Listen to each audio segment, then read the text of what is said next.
Hi, I'm Jeff Payne and I'm part of the communications team here at Behaviour Works Australia. We're a research institute, part of the Monash Sustainable Development Institute, looking at behaviour change. Pocket Change is a series of short videos. We produce one each month, looking at the work of our researchers and their research and how they can change the world for the better.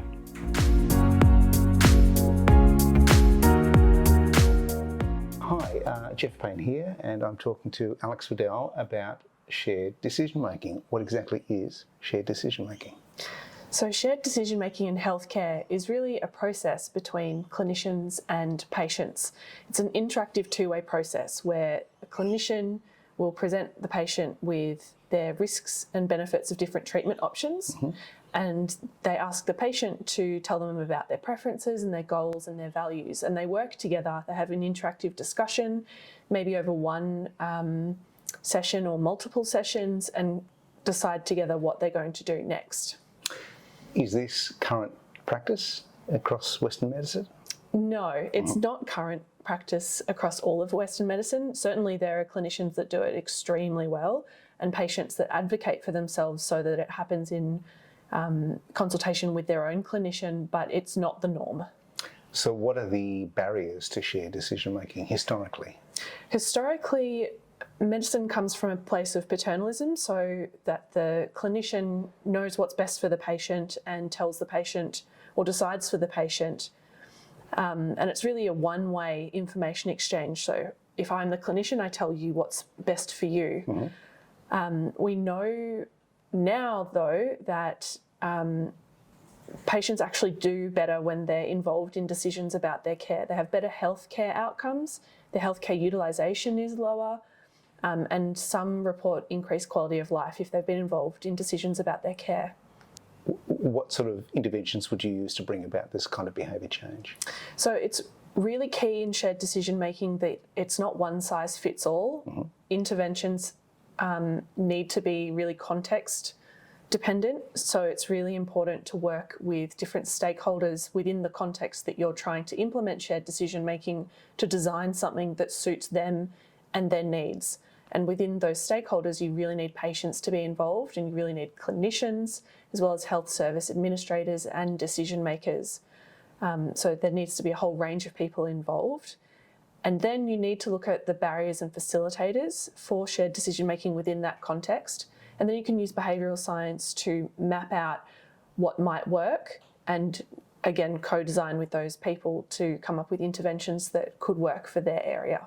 So it's not just clinicians, it is patients as well, having the confidence to be able to have that. It's a kind of a new relationship with their clinician in a way. Yeah, absolutely. So patients need to be invited in to have those conversations, and they need to be in a safe space in which they feel that they can do that. A lot of the time, patients feel that they are better able to have those conversations with a clinician that they trust. So if they have continuity of care, if they're seeing the same clinician over and over again, they're able to build those trusting relationships and to better engage in shared decision making. And I would imagine that if clinicians are under pressure, they may feel it's a more efficient process to say, tell me what the problem is, here's the solution, type out the prescription and go. But this is a different relationship that you're looking for. Yeah, that's correct. Of course, it's really difficult for clinicians who have really busy caseloads and they're trying to do a lot of things and a lot of different administrative tasks, as well as care for their patients and get the right diagnosis for their patients. But it's actually been shown that you can avoid misdiagnosis, especially preference misdiagnosis, when you include patients in decisions about their care. Where does this work sit in terms of a behaviour change framework?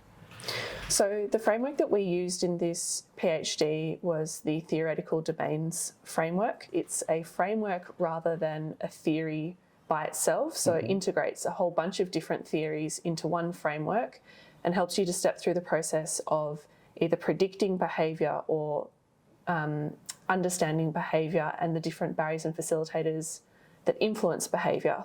So the way that we did this was to identify through qualitative interviews the barriers and facilitators for a range of stakeholders using the theoretical domains framework. Then we were able to map that to different behaviour change techniques through the behaviour change wheel, and then to also map with the theory and techniques tool. From there, we went into a co-design phase. So we used APPEAS, which is acceptability, practicability, effectiveness, side effects, and cost effectiveness, and to ask a range of stakeholders what will work and what won't work in their own context. But underlying that was the behaviour change techniques and the TDF. So it was both informed by the context and the needs of the stakeholders, and also the theory that underlies behaviour change. This is systemic change in a way. It's not just clinicians and patients. That's Can right. you talk to that a little bit more? Hospitals are now expected and required to prove that they're implementing shared decision making in practice by the National Accreditation Standards for Hospitals.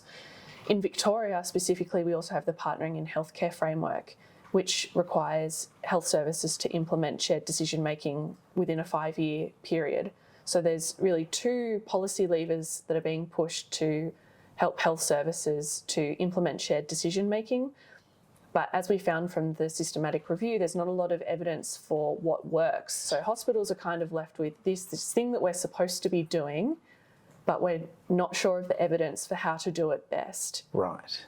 And that's why we use co-design and behaviour change, because that enables us to use some theory to underline, to base what we're, how we're trying to change behaviour, but more importantly, to really base it on the context and the needs of the people who work within the healthcare setting. They're the ones that know best what will work for them and what won't work for them.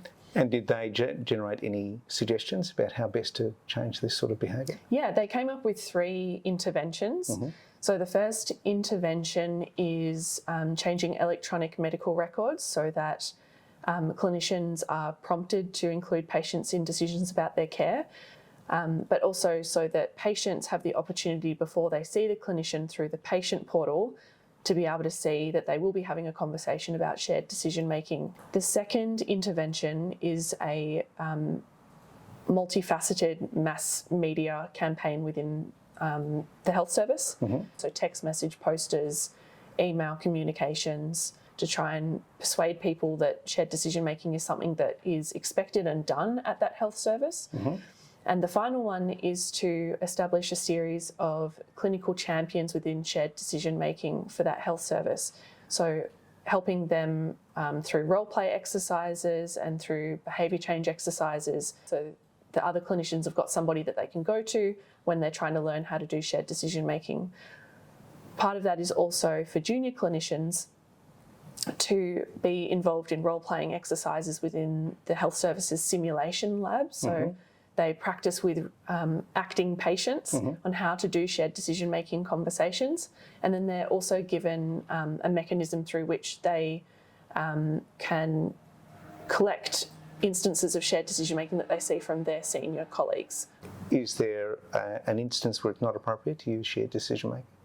Yeah, so in really acute emergency situations in which the patient's not able to talk or there's not time to have those types of decisions.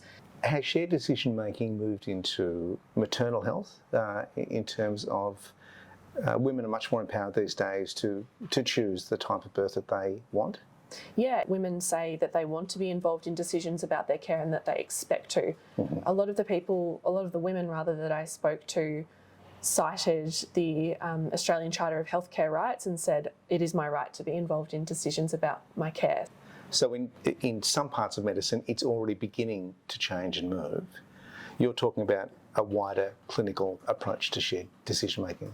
My PhD focused on maternity care in particular, but the previous research has focused on a wider range of clinical contexts, especially in primary and secondary care, not so much tertiary care or hospital-based care. Okay, thanks for your time.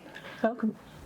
Thanks for watching. If you'd like to know more about our research projects and the courses we do, you can visit the website at behaviourworksaustralia.org.